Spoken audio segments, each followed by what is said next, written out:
बहुत समय पहले की बात है। रामपुर नाम का एक बहुत छोटा सा गांव था। वहां के लोग बहुत ही हंसी खुशी एक दूसरे के साथ मिलजुल कर रहते थे। इस गांव में रघु नाम का एक व्यक्ति रहता था। उसके परिवार में उसकी पत्नी और दो बच्चे थे। रघु के पास दो गाय थीं, जिनका दूध बेचकर वह अपना जीवन निर्वाह करता था। इस गांव की सबसे बड़ी समस्या थी पानी की, क्योंकि पूरे गांव में केवल एक ही तालाब था। लोग इसी तालाब से पानी भरकर अपने दैनिक जीवनचर्या के काम किया करते थे।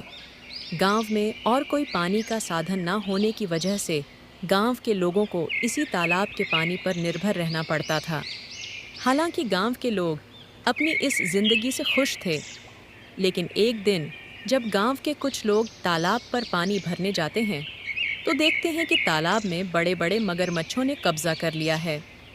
अब लोग तालाब से पानी भरना तो छोड़ो, तलब के पास जाना भी छोड़ देते हैं, क्योंकि मगरमच्छ उन्हें मार सकते थे।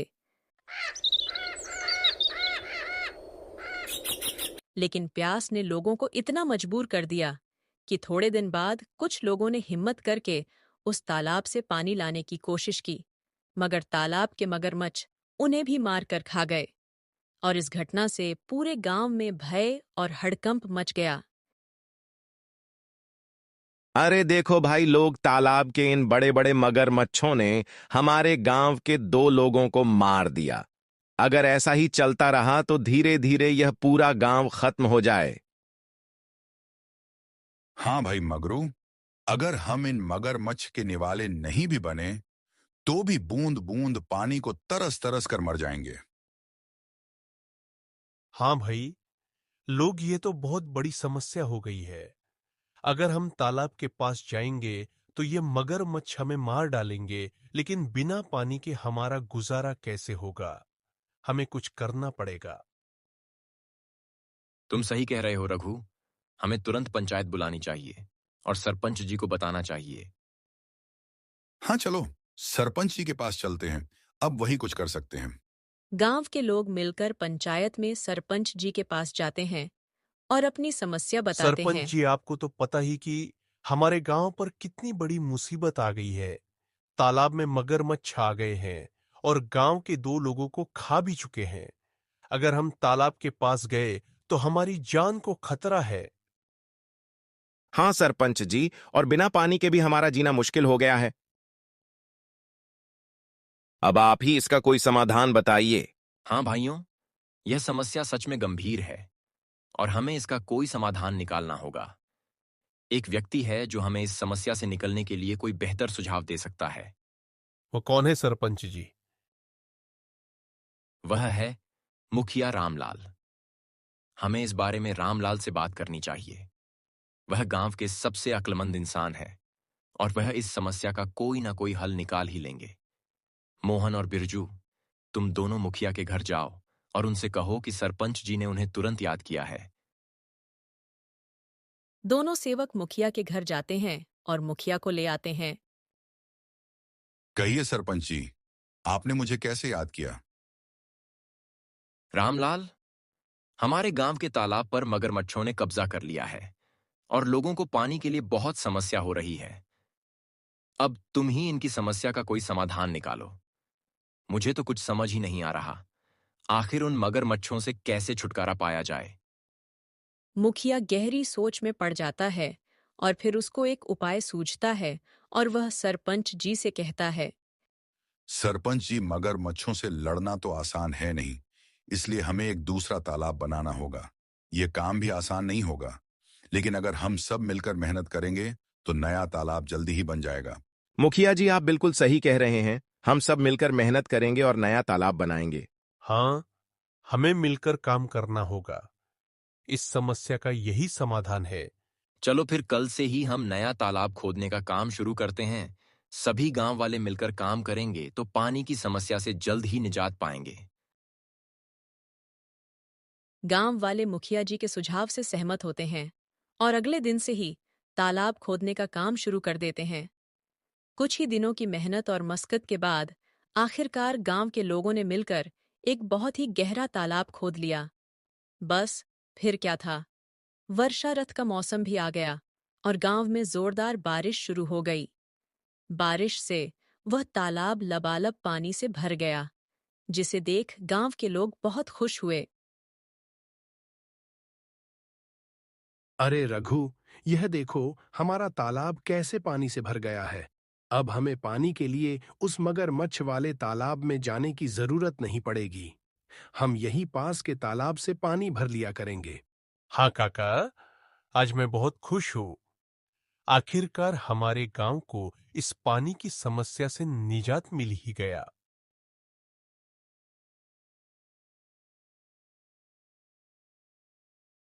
ऐसे ही कुछ दिन हंसी खुशी बीत जाते हैं। गांव के लोग तालाब के होने से बहुत खुश थे, लेकिन एक दिन गांव के लोगों की खुशी को जैसे किसी की नजर ही लग गई। सुनिए, जरा तालाब से मटकी भरकर ले आना। घर में पानी खत्म हो गया है और हाँ, थोड़ा जल्दी आना। वहां गांव वाले लोगों से बातें करने मत बैठ जाना। तब तक मैं आपके लिए गाय का दूध निकाल देती हूँ। ठीक है, रमा लाओ मटकी मुझे दो। मैं अभी पानी भर लाता हूँ। जब रघु मटकी लेकर तालाब के पास पहुंचा, तो उसने देखा वहां पर मुखिया रामलाल खड़ा है और वह गांव वालों से पैसे ले रहा है। रघु ने एक व्यक्ति को रोककर पूछा, भैया, क्या बात है? ये मुखिया जी किस चीज के पैसे ले रहे हैं? अरे भाई रघु, क्या बताऊं। अब यह मुखिया जी हमसे इस पानी के पैसे ले रहे हैं। इनका कहना है कि जिसे भी इस तालाब से पानी भरना है उसको पैसे देने होंगे, और जो पैसे नहीं देगा उसे तालाब से पानी नहीं भरने दिया जाएगा। भगवान जाने अब इस गांव में क्या कहर आने वाला है। रघु पानी भरने के लिए तालाब के पास खड़ा हो जाता है। जैसे ही वह तालाब से पानी भरने जाता है, मुखिया उसे रोकते हुए कहता है, रघु, तुम क्या कर रहे हो? तुम्हें पता नहीं है कि यहाँ से पानी भरने के लिए पैसे देने होंगे? लेकिन ये तो गांव का तालाब है। यहाँ पानी भरने के लिए पैसे क्यों देने पड़ेंगे? यह नियम अब बदल गया है। यहाँ से पानी भरने के लिए हर किसी को पैसे देने होंगे। ये तो सरासर अन्याय है। ये तालाब सबके लिए है। हमने मिलकर इसे खोदा है, तो आप पैसे कैसे मांग सकते हो? मुझे कानून मत सिखाओ, यह मेरा आदेश है। और जो इसे नहीं मानेगा, उसे तालाब से पानी नहीं मिलेगा। यह बिल्कुल गलत है। मैं इस बात को सरपंच जी के पास ले जाऊंगा। आपको इसका जवाब देना होगा। जाओ जाओ, सरपंच जी के पास जाओ। लेकिन तुमने इस बारे में सरपंच जी के सामने अपना मुंह भी खोला, तो तुम्हें और तुम्हारे परिवार को इसके गंभीर परिणाम भुगतने पड़ सकते हैं। मेरी शिकायत करने से पहले एक बार अपने परिवार के बारे में भी सोच लेना।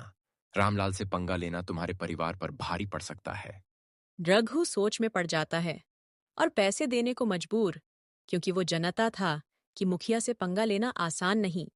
ठीक है, मैं पैसे दे दूंगा, लेकिन याद रखना यह अन्याय ज्यादा दिनों तक नहीं चलेगा।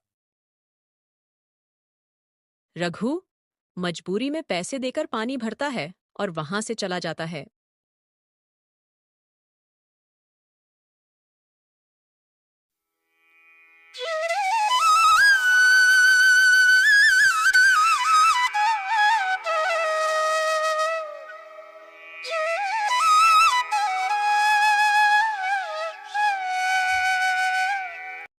एक दिन गांव में एक नया व्यक्ति आता है और तालाब के पास पानी पीने की कोशिश करता है।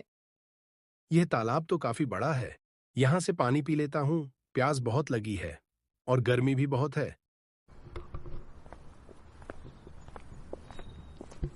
ऐ, तुम कौन हो?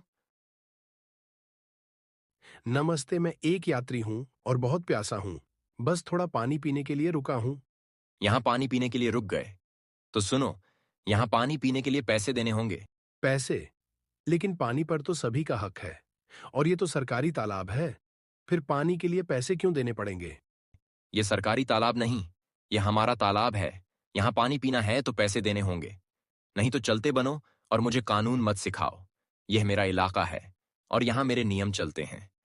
अगर तुम्हें पानी पीना है तो पैसे दो, वरना चलते बनो। वह व्यक्ति बिना पानी पिए वहां से चला जाता है।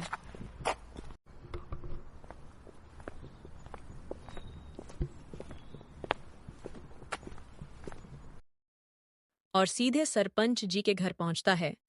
सरपंच जी के घर के बाहर उनके के दो आदमी खड़े थे जो मुखिया के लिए भी काम करते थे। वह उस व्यक्ति से पूछते हैं, कौन हो तुम? तुम तो इस गांव के नहीं लगते। तुम यहाँ किस काम से आए हो? मैं सरपंच जी से मिलने आया हूँ। उन्होंने ही मुझे बुलाया है। मेरा नाम विक्रम है। मैं इस गांव का नया कलेक्टर हूँ। यह सुनकर वह दोनों आदमी उस व्यक्ति को अंदर जाने देते हैं। नमस्ते सरपंच जी। मैं इस जिले का नया कलेक्टर हूँ। मेरा नाम विक्रम है। कहिए आपने मुझे क्यों बुलाया है? नमस्ते कलेक्टर साहब, आइए बैठिए। क्या बताऊं कलेक्टर साहब, दरअसल हमारे गांव के पुराने तालाब में न जाने कहां से बड़े बड़े मगरमच्छ आ गए हैं और दो लोगों को मार भी चुके हैं। और इसी कारण पूरे गांव के लोग डर के साए में जी रहे। इसलिए आपसे अनुरोध है कि आप फॉरेस्ट डिपार्टमेंट के लोग से बात करके हमारे उस तालाब को मगरमच्छों से छुटकारा दिलवाएं, ताकि हमारे गांव के लोग फिर से उस तालाब का उपयोग कर सकें। वैसे सरपंच जी, अभी गांव लोग कहाँ से पानी ला रहे? दरअसल हमारा पूरा गांव बस एक उस तालाब के पानी पर आश्रित था और मगरमच्छ के आ जाने से पानी की बहुत दिक्कत हो गई थी।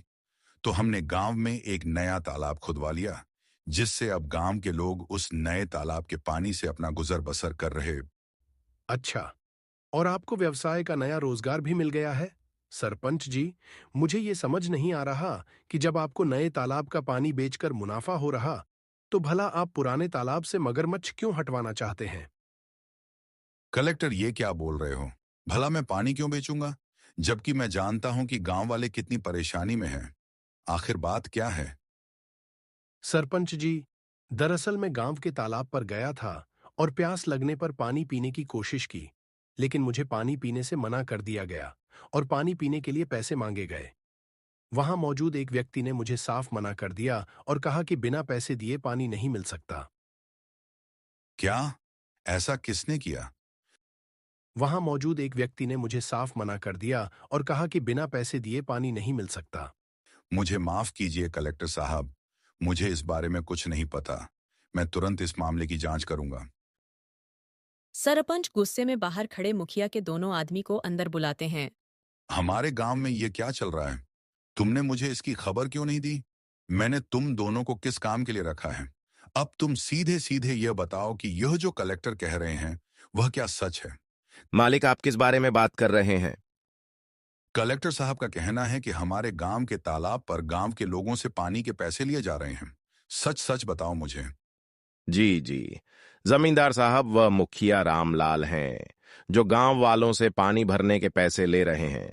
हमने उन्हें बहुत समझाने की कोशिश करी, लेकिन वह नहीं माने। उस मुखिया रामलाल की इतनी हिम्मत, उसने मेरे पीठ पीछे गांव वालों के साथ ऐसा व्यवहार किया। जाओ, मुखिया को अभी बुला कर लाओ, और हाँ, साथ में सारे गांव वालों को भी एकत्रित करके यहां लाओ। थोड़ी देर में मुखिया के साथ ही सारे गांव वाले भी जमींदार साहब के घर पहुंच जाते हैं। गांव वालों, आज मैंने आपको एक जरूरी मुद्दे पर चर्चा करने के लिए बुलाया है। हमें पता चला है कि तालाब के पानी के लिए आपसे पैसे वसूले जा रहे हैं। क्या यह सच है? सरपंच जी, यह सच है। हमें हर बार पानी भरने के लिए पैसे देने पड़ते हैं। और आपको बताने की बात करने पर धमकी मिलती है। हमारे साथ बहुत गलत हो रहा है सरपंच जी। हम पहले से ही मुश्किल में, और ये नया नियम हमारे लिए बहुत भारी पड़ रहा है। मुखिया, तुम्हें क्या कहना है? क्या यह सच है कि तुमने पानी के लिए पैसे वसूले हैं? मुखिया का ध्यान सिर्फ उस व्यक्ति पर था जिसे मुखिया ने पानी पीने से मना कर दिया था। अरे, ये व्यक्ति यहाँ क्या कर रहा है? अच्छा, तो इसी ने मेरी शिकायत लगाई है। इसे तो बाद में देख लूंगा। बोलो रामलाल, यह सब क्या चल रहा है? सच का तो मुझे पता चल ही गया है, लेकिन एक बार मैं तुम्हारे मुंह से सुनना चाहता हूं। जी जी, जमींदार साहब, मैंने यह सोचा था कि इससे गांव के विकास के लिए पैसे जमा होंगे, लेकिन अगर यह गलत है तो मुझे माफ कर दीजिए। माफी का समय अब नहीं है। तुमने गांव वालों और हमारे कलेक्टर साहब के साथ गलत किया है। मुखिया, मैं तुम्हें इस पद से तुरंत हटा रहा हूं। तुमने अपने पद का दुरुपयोग किया है। तुम्हें गांव वालों की सहायता के लिए रखा है, पर तुम तो उनके ही दुश्मन बन गए। मुझे माफ कर दीजिए जमींदार साहब। माफी मांगने से कुछ नहीं होगा। अब से तुम इस पद पर नहीं रहोगे और गांव के किसी भी फैसले में तुम्हारा कोई अधिकार नहीं होगा। अब तुम यहां से जा सकते हो।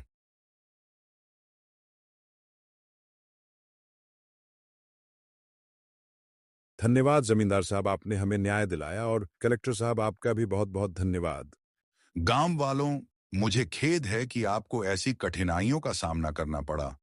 अब मैं आपको आश्वासन देता हूं कि आगे से ऐसा कोई अन्याय नहीं होगा और तालाब का पानी अब सभी के लिए मुफ्त होगा और पुराने तालाब के मगरमच्छ को भी हटाने में कलेक्टर साहब हमारी मदद करेंगे। गांव वाले यह जानकर खुशी-खुशी अपने काम में वापस लौट जाते हैं कि अब उन्हें तालाब के पानी के लिए कोई भुगतान नहीं करना पड़ेगा और उनके साथ कोई अन्याय नहीं होगा। रघु घर आकर रमा को सारी बात बताता है। देखा रमा, मैंने बोला था ना कि मुखिया का हिसाब भगवान करेंगे।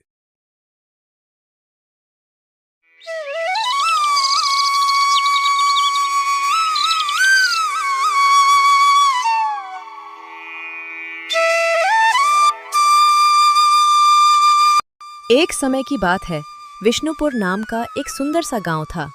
गांव में दो भाई रहा करते थे, रमेश और सुरेश। रमेश बहुत ही धनवान व्यक्ति था। उसके पास धन दौलत की कोई कमी नहीं थी। वो और उसकी पत्नी बहुत ही लालची किस्म के इंसान थे। और उधर उसका छोटा भाई सुरेश बहुत ही गरीब व्यक्ति था। माता पहले ही गुजर चुकी थी और पिता के बिस्तर पर पड़ते ही रमेश और उसकी पत्नी शहर में रहने चले गए और बीमार पिता की जिम्मेदारी छोटे भाई पर छोड़ दी।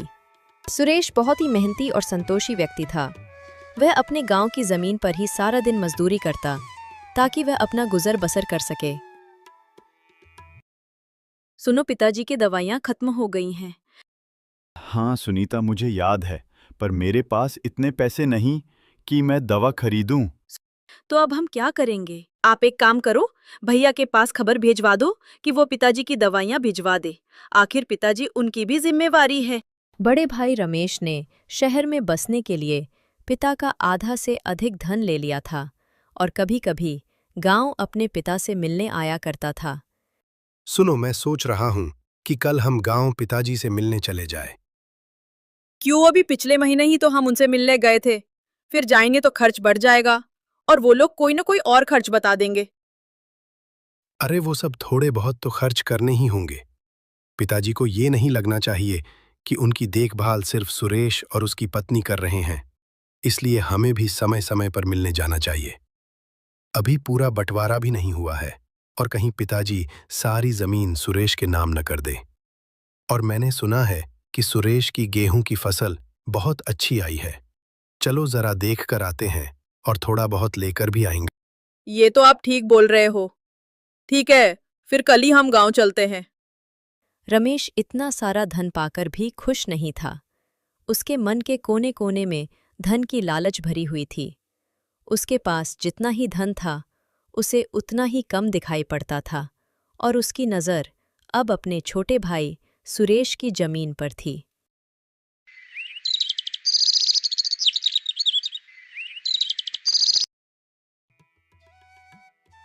दूसरे दिन रमेश और उसकी पत्नी गांव के लिए निकल जाते हैं। अरे रमेश बेटा, कैसे हो? बड़े दिनों बाद नजर आए। राम राम काका, मैं अच्छा हूँ। आप लोग बताइए, क्या हालचाल है गांव की? सब कुछ बहुत अच्छा है बेटा, और इस बार तो हम सबकी फसल भी बहुत अच्छी हुई है। सुरेश की फसल भी बहुत अच्छी हुई है। इस बार तो अच्छा मुनाफा मिलेगा। ठीक है काका, मैं चलता हूँ।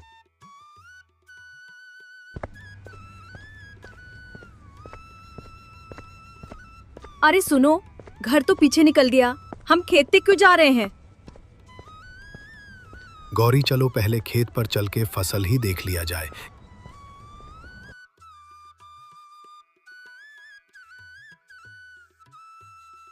कैसे हो सुरेश?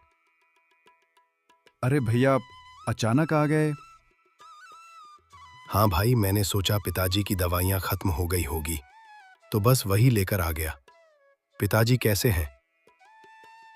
क्यों देवर जी, हमें अचानक यहाँ देखकर आपको अच्छा नहीं लगा क्या? अरे नहीं भाभी, ऐसी कोई बात नहीं। मैं तो बहुत खुश हूँ। देवर जी, गेहूं की फसल तो बहुत अच्छी हुई है। इस बार तो बहुत मुनाफा होगा। अरे भाभी, ये सब बातें तो होती रहेगी। आप लोग पहले घर चलो।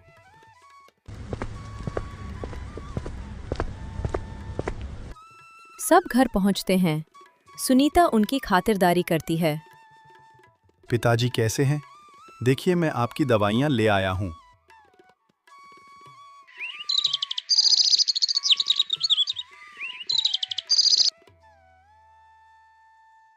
अगली सुबह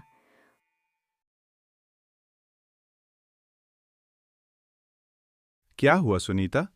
तुम इतनी परेशान क्यों हो? और वो आदमी कौन था? सुनो, मेरी माँ की तबीयत बहुत ज्यादा खराब है। अभी सोहन काका ये खबर लेकर आए हैं। आप मेरे साथ जल्दी मेरे घर चलो। लेकिन सुनीता, यहाँ पिताजी को कौन संभालेगा? और हमारी फसल की कटाई भी करनी है। फसल बिल्कुल तैयार है। और अगर बारिश हो गई तो सारी फसल खराब हो जाएगी। एक काम करो, तुम अकेले ही अपने घर चली जाओ। दूर खड़े सुरेश के भाई भाभी ये सब सुन रहे थे और रमेश तुरंत बोलता है। अरे सुरेश, तुम भी ना, कैसी बात कर रहे हो? हम दोनों हैं ना ये पिताजी के पास। कुछ दिन हम दोनों को भी पिताजी की सेवा का मौका दो। और रही फसल की बात तो तुम चिंता मत करो, मैं फसल की कटाई करवा दूंगा। तुम बेफिक्र होकर सुनीता को लेकर उसके घर ले जाओ।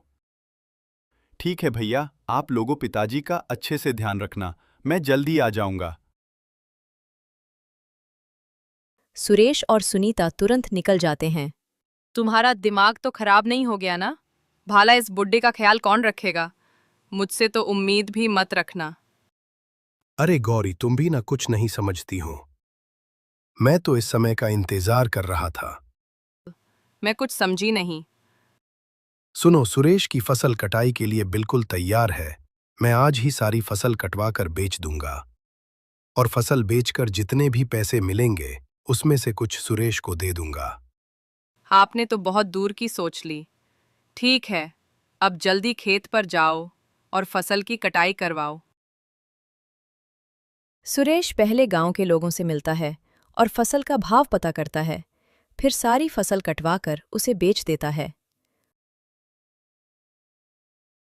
गौरी, तुम्हें पता है मैंने पूरे 25,000 की फसल बेची।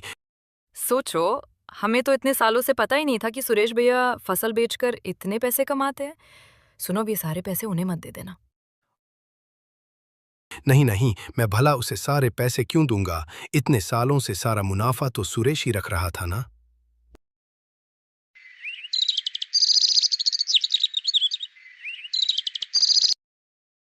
2 दिनों बाद जब सुरेश घर आता है तो रमेश उससे सिर्फ 5,000 रुपए देता है। ये लो भाई, तुम्हारे फसल की कीमत। पर भैया, ये तो बहुत कम है। मेरी फसल की कीमत तो कम से कम 25-30 हजार की थी। लगता है भैया आपको किसी ने बेवकूफ बना दिया। आप मुझे बताओ, आपने किसे फसल बेची? मैं अभी उससे जाकर बात करता हूं। सुरेश, मैंने फसल 25,000 में ही बेची है। फिर भैया आप मुझे इतने कम रुपए क्यों दे रहे हो? भाई, हर बार तो तू ही फसल के सारे पैसा रखता। मैंने कभी तुझसे अपना हिस्सा नहीं मांगा। भैया सेठ, लेकिन आप तो जानते हैं ना कि इस फसल की कमाई से ही मैं साल भर का खर्च चलाता हूं और पिताजी की दवाइयां भी लेनी होती हैं। भैया आप ऐसा मत कीजिए। सुरेश, जितना मैं तुम्हें दे रहा हूं वो बहुत है। और हां, मैंने पिताजी से बात करके बंटवारा करवा लिया है। भैया, आप ये क्या बोल रहे हो? आपने बंटवारा करवा लिया, लेकिन क्यों? और वो भी तब जब मैं यहाँ मौजूद भी नहीं था। हाँ भाई, मेरे पास इतना समय नहीं कि मैं यहाँ बार बार आऊं। और हाँ, मैंने ये बंटवारा सरपंच काका के सामने ही करवाया है। तो आज से पूरब दिशा की खेत तुम्हारी है। पर भैया, वो जमीन तो उतनी उपजाऊ नहीं है। भला मैं वो खेत लेकर क्या करूंगा? सुरेश, मैं इस घर में कोई हिस्सा भी तो नहीं ले रहा हूं। तो अच्छी जमीन तो मैं लूंगा ना। तुम इस घर में आराम से रहो और पिताजी से मिलने हम लोग आते रहेंगे। और तुम उनकी दवाइयों की भी चिंता मत करना। मैं समय पर दवाइयां भिजवा दूंगा। या फिर खुद लेकर आ जाऊंगा। और हाँ, मैंने पश्चिम वाली जमीन भोला को दी है खेती करने के लिए। हाँ, ठीक है भाई, अब हम चलते हैं। पिताजी का ख्याल रखना। इतना बोलकर रमेश और उसकी पत्नी घर से निकल जाते हैं। अब मुझे सारा खेल समझ आया। वही तो मैं बोलूं कि तुम्हारे भैया ने इतने प्यार से हमें मेरे घर जाने को क्यों कहा। वैसे तुमने उन लोगों को ऐसे कैसे जाने दिया? क्या तुम्हें उनकी सारी बातें मंजूर है? और वो क्या बोल रहे हैं कि उन्होंने पिताजी से बात कर ली? क्या उन्हें पता नहीं कि पिताजी तो पिछले 1 महीने से कुछ बोलते ही नहीं? सुनीता, मैं भी वही सोच रहा हूं कि क्या सच में पिताजी ने बात की? तो अब पिताजी मुझसे क्यों नहीं बोल रहे? तुम ना बुद्धू के बुद्धू ही रहोगे। तुम्हें अब भी ये समझ में नहीं आ रहा कि तुम्हारे भैया ने तुम्हारे भोले और सीधे होने का फायदा उठाया है। सुनीता, मुझे तो बस इस बात से संतोष है कि भैया पिताजी को अपने साथ नहीं ले गए। पिताजी मेरे पास हैं, तो मैं उस बंजर जमीन को भी उपजाऊ बना दूंगा। यानी कि तुम्हें उनके इस बेईमानी से कोई फर्क नहीं पड़ रहा। हे भगवान, किस बुद्धू राम को मेरे गले बांध दिया।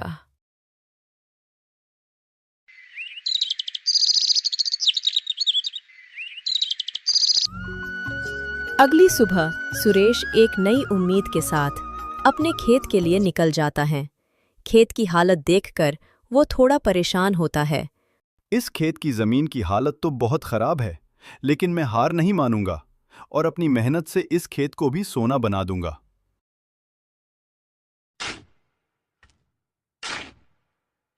सुरेश जोर शोर से खेत में लग जाता है।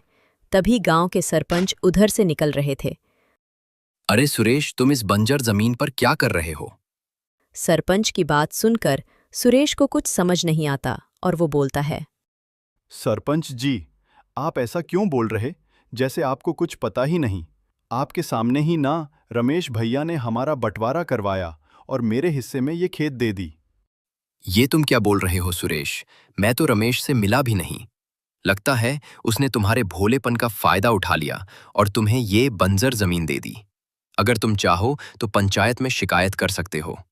नहीं सरपंच जी, मुझे कोई शिकायत नहीं करनी। जैसी तुम्हारी मर्जी। तुम्हारे साथ रमेश ने बहुत गलत किया, लेकिन मुझे पता है कि तुम अपनी लगन और मेहनत से इस बंजर जमीन को भी उपजाऊ बना दोगे। ठीक है, मैं चलता हूं।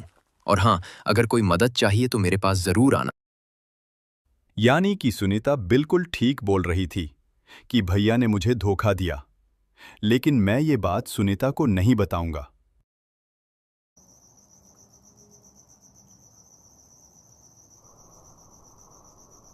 सुनो, घर में अब बहुत थोड़ा ही अनाज बचा है। भला अब हम क्या करेंगे? और कब तक तुम उस खेत में अपना समय बर्बाद करोगे? मैं तो कहती हूँ कि तुम कुछ और काम कर लो, वरना खाने के लाले पड़ जाएंगे। हाँ सुनीता, तुम ठीक बोल रही हो। अब तो मेरे पास पैसे भी नहीं हैं। मुझे भी खेत के लिए अच्छी खाद और बीज चाहिए। ये सब कैसे होगा? मैं कल से खेत के काम के साथ साथ कहीं मजदूरी का काम भी शुरू कर देता हूँ।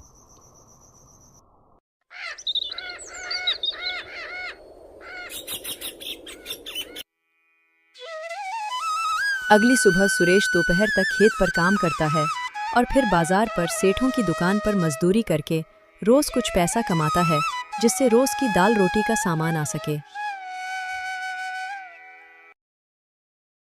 ऐसे ही कुछ समय निकल जाते हैं और कुछ महीने बाद सुरेश की मेहनत रंग लाती हैं और उसके खेत में अच्छे खासे फसल लहलहाने लगते हैं। देखा सुनीता, मैंने तुमसे कहा था ना कि मैं अपनी मेहनत से इस बंजर जमीन को भी सोना बना दूंगा। हाँ जी, आपकी सच्ची लगन और मेहनत रंग लाई। सुरेश को यह देख बहुत खुशी होती है और गांव वाले भी उसकी मेहनत की दाद देते हैं। सुरेश, तुम्हारे सच्चे लगन और मेहनत के आगे ये खेत भी हार गया और आज इतनी अच्छी फसल तैयार हो गई। सुरेश अपनी सब्जियों को बाजार में अच्छे दाम पर बेचता है और उसकी घर के हालत ठीक होने लगते हैं। सुनीता भी उसकी मेहनत देख बहुत खुश रहने लगती हैं और उनका जीवन सुखमय बीतने लगता है। कुछ दिनों बाद रमेश फिर गांव आता है और अपनी उपजाऊ जमीन की बंजर हालत देख हैरान हो जाता है और गुस्से में भोला के घर की ओर निकल जाता है। क्या भोला भाई, मैंने कितने भरोसे से तुम्हें अपनी जमीन खेती के लिए दी थी, लेकिन तुमने तो उससे बर्बाद कर दिया। अरे रमेश भाई, मैं आपको क्या बताऊं। भाई, मैं तो खुद 3 महीनों से बिस्तर पर पड़ा था। बहुत मुश्किल से अब हालत में सुधार हुई है। ऐसी बात थी तो तुम्हें मेरे पास खबर तो भेजना था। बहुत उदास मन से रमेश वहां से निकलता है। सुनो, चलो जरा देवा जी के खेत को देख लिया जाए। आते वक्त गांव के लोगों से उनकी बड़ी तारीफ सुनी मैंने। क्या सच में? ठीक है, चलो देखते हैं। सुरेश खेत का नजारा देख दोनों पति पत्नी के होश उड़ जाते हैं। सभी सही कह रहे थे कि सुरेश ने अपनी मेहनत से इस बंजर जमीन को भी उपजाऊ बना दिया। चलो अब घर चलते हैं। थोड़ी देर में दोनों घर पहुंचते हैं। सुरेश, ओ भाई सुरेश, कहाँ हो तुम? अरे, लगता है घर में कोई नहीं है। लेकिन पिताजी को अकेले छोड़कर वो दोनों गए कहाँ? तभी रमेश के पिताजी अचानक कुछ बोलने लगते हैं। दोनों पति पत्नी उनके पास तुरंत जाते हैं। रमेश के पिताजी उन्हें कुछ बताते हैं और बोलते बोलते उनके प्राण निकल जाते हैं। गौरी, पिताजी तो अब नहीं रहे। वो सब छोड़ो, ये क्या बोल रहे थे कि घर में सोने के सिक्कों से भरे 4-4 मटके हैं, लेकिन कहाँ हैं? हम उन दोनों के रहते हुए घर में मटकों को कैसे ढूंढेंगे? तुम वो सब मुझ पर छोड़ दो। रमेश और उसकी पत्नी जोर जोर से रोने लगते हैं और पूरा गांव इकट्ठा हो जाता है। अरे, लगता है काका अब नहीं रहे। रमेश बेटा, मत रो। अच्छा हुआ काका चल बसे, बेचारे बहुत कष्ट में थे। लेकिन सुरेश कहाँ है? मुझे भी नहीं मालूम भैया, मैं तो बस अभी ही शहर से आया था और देखा कि घर में कोई नहीं है और पिताजी हम सबको छोड़कर जा चुके थे। मैं तो उनसे मिल भी नहीं पाया और पता नहीं पिताजी को इस हालत में छोड़ वो दोनों कहाँ घूम रहे। तभी सुरेश और सुनीता दोनों आ जाते हैं और ये सब देख हैरान हो जाते हैं। भैया, क्या हुआ? आप क्यों रो रहे? क्या तुम्हें दिखाई नहीं दे रहा कि पिताजी हमें छोड़कर चले गए? अगर तुम लोग उनकी देखरेख नहीं कर सकते थे तो मुझे बोल देते, मैं उनको अपने साथ शहर ले जाता। ये आप क्या बोल रहे भैया? पिताजी नहीं रहे? सुरेश भी पिता की गम में बहुत रोता है। दोनों भाई मिलकर पिता का अंतिम संस्कार करते हैं और घर लौटते ही रमेश सुरेश से बोलता है, अब तुम दोनों इस घर में नहीं रह सकते। तुम्हारी वजह से हमारे पिताजी इस दुनिया से चले गए। तुम लोग उन्हें ऐसी हालत में अकेला छोड़कर कहाँ घूम रहे थे? भैया, हम घूमने नहीं गए थे। वो तो अचानक सुनीता की तबीयत खराब हो गई थी तो हम डॉक्टर के पास गए थे और हम मुकेश काका को पिताजी के पास छोड़कर गए थे। सुनो, अब तुम दोनों बातें मत बनाओ और यहाँ से निकल जाओ। लेकिन भैया, हम कहाँ जाएंगे? तुम दोनों गांव के बाहर जो हमारी झोपड़ी है वहां रह सकते हो, जहां अक्सर पिताजी जाया करते थे। लेकिन भैया, वहां तो कोई नहीं आता जाता। भला हम वहां कैसे रहेंगे? अब मैं कुछ नहीं सुनना चाहता, निकल जाओ यहाँ से। ये सब सुन सुनीता को बहुत गुस्सा आता है, लेकिन इससे पहले वो कुछ बोले, सुरेश सुनीता को लेकर वहां से निकल जाता है। अरे, दोनों तो बड़ी आसानी से घर छोड़कर चले गए। चलो अब हम सोने के सिक्के ढूंढते हैं। दोनों लालची पति पत्नी पूरे घर में सिक्के ढूंढते हैं। इधर सुरेश और सुनीता बड़े उदास मन से गांव छोड़कर जा रहे थे और तभी अरे मुकेश काका, आप पिताजी को छोड़कर कहाँ चले गए थे? आपको पता है पिताजी हमें छोड़कर चले गए। हाँ बेटा, मुझे माफ कर देना। दरअसल मैं जब तुम्हारे पिताजी के पास था तभी मुझे पता चला कि तुम्हारी काकी सीढ़ियों से गिर गई है और मैं जल्दबाजी में वहां से निकल गया। मुझे माफ कर देना बेटा। कोई बात नहीं काका, शायद हमारे साथ ये सब होना था। लेकिन तुम लोग कहाँ जा रहे हो बेटा? काका, रमेश भैया ने हमें घर से निकाल दिया, इसलिए हम गांव से बाहर वाली झोपड़ी में जा रहे। भला उसने तुम्हें घर से क्यों निकाला? और उस सुनसान झोपड़ी में तुम लोग कैसे रहोगे? वहां तो कोई आता जाता भी नहीं है। पता नहीं काका। अच्छा, हम चलते हैं।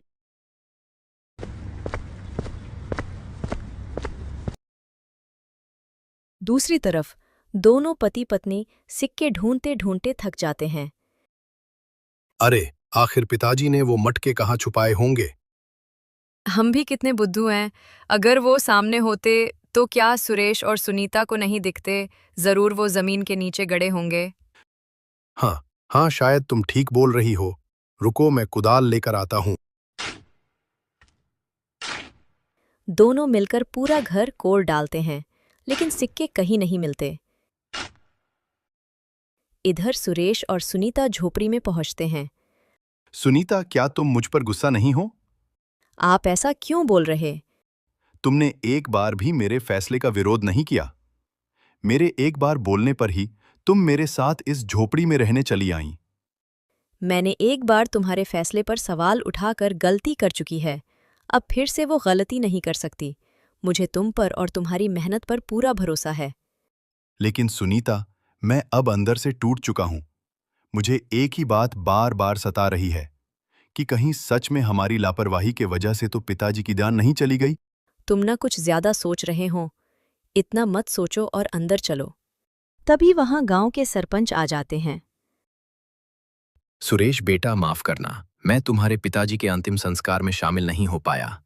बेटा दरअसल में गांव से बाहर गया हुआ था और गांव जैसे ही आया, मुकेश ने मुझे सब कुछ बताया। काका, अब होनी को कौन टाल सकता है? जो होना था वो हो गया। सब बात ही कर रहे थे कि सुनीता की आवाज आती है। सुनो, जल्दी अंदर आओ, जल्दी अंदर आओ। सब जल्दी से झोपड़ी के अंदर जाते हैं और सबकी आंखें फटी की फटी रह जाती हैं। ये इतने सारे सोने के सिक्के देखो, 4-4 मटके सोने के सिक्कों से भरा है। सब सिक्कों को देखते रह जाते हैं। सुरेश, भगवान से बड़ा कोई नहीं। देख, उन्हें भी तेरे साथ हुए अन्याय देखे नहीं गए, और तुम दोनों ने अपने पिता की भी कितनी सेवा की थी। उन्हीं सबका ये फल है।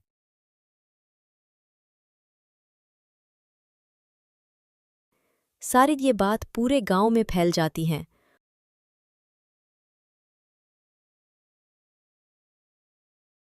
और रमेश को भी ये बात पता चलती है। मैंने सिर्फ सुना था कि लालच का फल बुरा होता है, लेकिन आज देख भी लिया, मेरे लालच ने मुझे कितना गिरा दिया।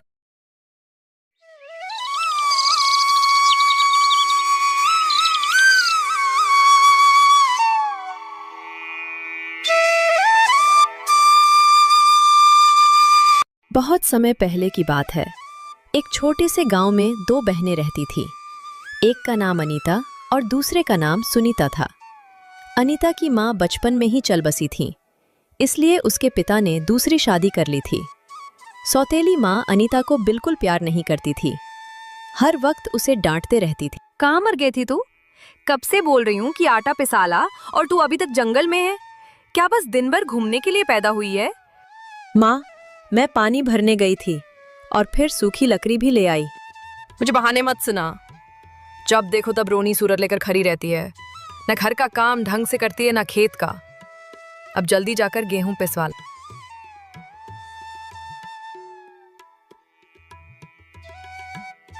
ममता, सच बोलूं तो तुम्हारा सिर्फ नाम ही ममता है, लेकिन तुम्हारे अंदर ममता नाम की कोई चीज नहीं है। अब तुम्हें क्या हो गया है? क्या बोल रहे हो? और सच बोल रहा हूँ। क्या तुम्हें अनिता पर बिल्कुल दया नहीं आती?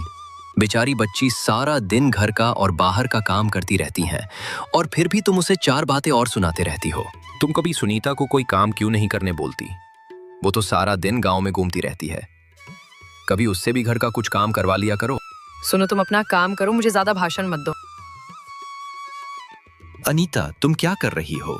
पिताजी, माँ ने ये गेहूं पिसवाने को बोला है, बस वही ले जा रही हूँ।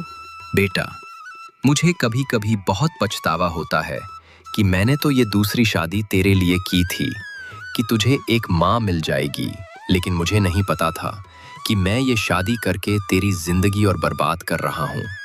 मुझे माफ कर दें बेटा। पिताजी, आप ये क्या बोल रहे हैं? मुझे माँ से कोई शिकायत नहीं है, बल्कि मैं तो माँ से बहुत प्यार करती हूँ। बेटा, तू इतनी अच्छी है कि तुझे दूसरों में कभी कोई बुराई नहीं दिखती। अच्छा, अब तू जा, मैं ये गेहूं लेकर जाता हूँ।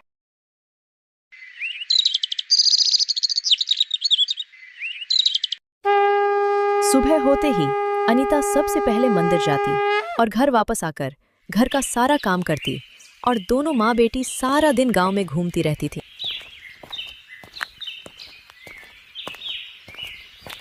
ममता अपनी बेटी सुनीता को बहुत प्यार करती थी और अनीता ममता के प्यार के लिए तरसते रहती थी।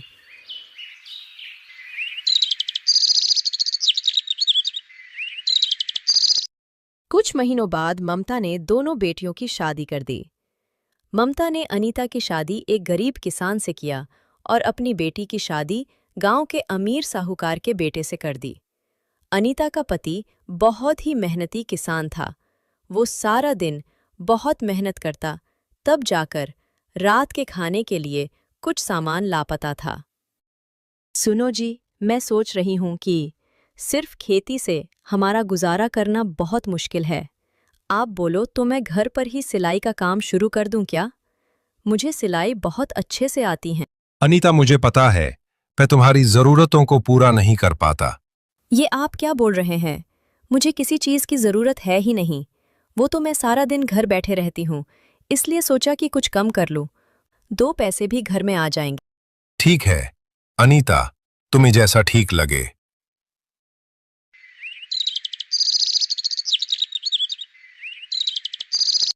अगले दिन अनीता गांव की औरतों को अपने सिलाई के बारे में बताती हैं। तभी उसकी बहन सुनीता वहां आ जाती हैं और उसका मजाक बनाते हुए बोलती हैं, मैंने सुना है कि तुमने नया काम शुरू किया है। अब तुम लोगों के घर जाकर उनके कपड़े मांगोगी और सिलाई करोगी। चलो अच्छा है, खाने के लिए तुम लोगों के पास कुछ पैसे तो आ जाएंगे। वैसे मेरी ये साड़ी देखो, पूरे 2000 की है। कल ही मेरे पति ने दिलवाया है। वैसे तुम लोगों ने कभी 2000 रुपये देखे हैं? अनीता अपनी बहन की बात चुपचाप सुनती हैं और कुछ नहीं बोलती हैं। दूर खड़ा अनीता का पति सब कुछ देख रहा था। जब अनीता घर पर आई तो उसके पति मोहन ने पूछा, आज जब तुम्हारी बहन हमारी गरीबी का मजाक बना रही थी तो तुमने कुछ क्यों नहीं बोला? अरे आप बुरा मत मानो, सुनीता थोड़ी नासमझ है। उसकी बातों पर मैं ध्यान नहीं देती। अनीता, तुम किस मिट्टी की बनी हो? क्या तुम्हें कभी उन लोगों की बातों से कोई फर्क नहीं पड़ता? नहीं, मुझे किसी की बातों से कोई फर्क नहीं पड़ता, क्योंकि मैं जानती हूँ कि मैं कभी कोई गलत काम नहीं करती। और रही गरीबी की बात, तो मुझे मेरे भगवान पर पूरा भरोसा है। हमारे भी अच्छे दिन जरूर आएंगे।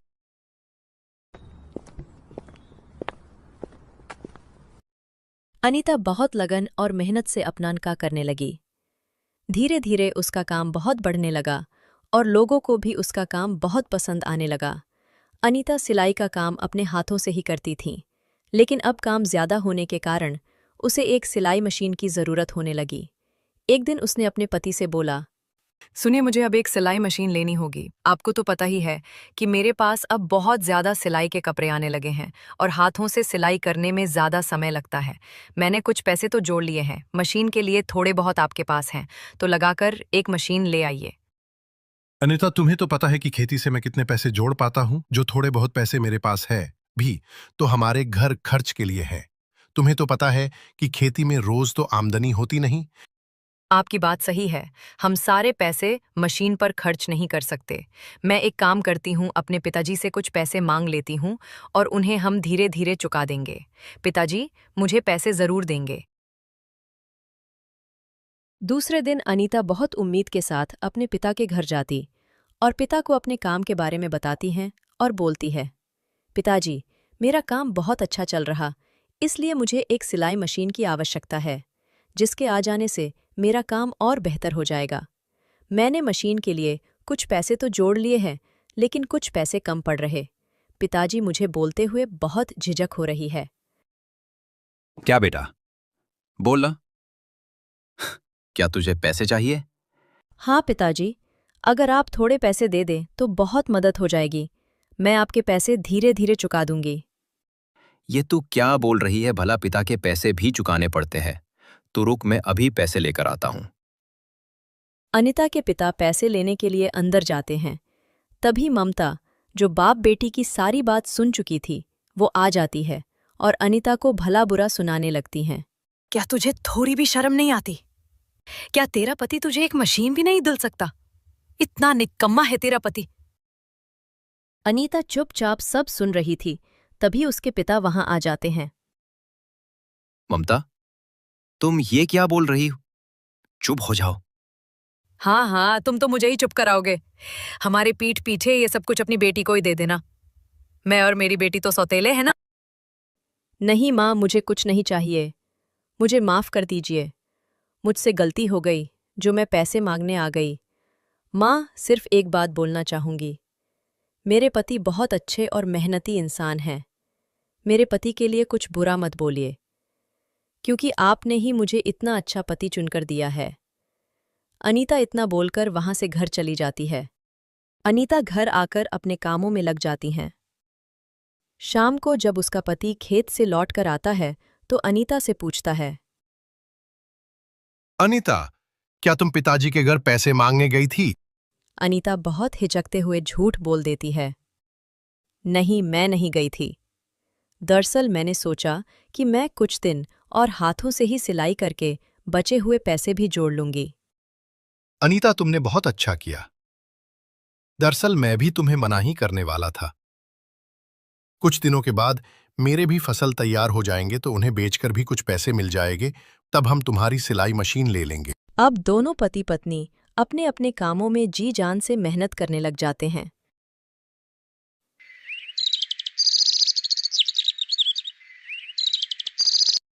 कुछ दिनों बाद एक दिन सुनीता अनीता के घर आती है।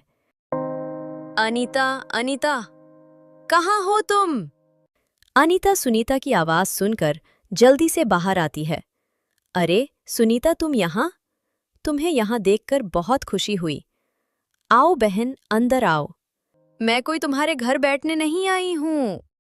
दरअसल पिताजी ने मेरे नौकर से खबर भिजवाया है, माँ की तबीयत बहुत खराब है, इसलिए हम दोनों को घर बुलाया है। क्या माँ की तबीयत खराब है? हाँ, और मैं घर ही जा रही हूँ। तुम्हें भी चलना है तो साथ चल। हाँ हाँ सुनीता, मैं भी तुम्हारे साथ चलती हूँ।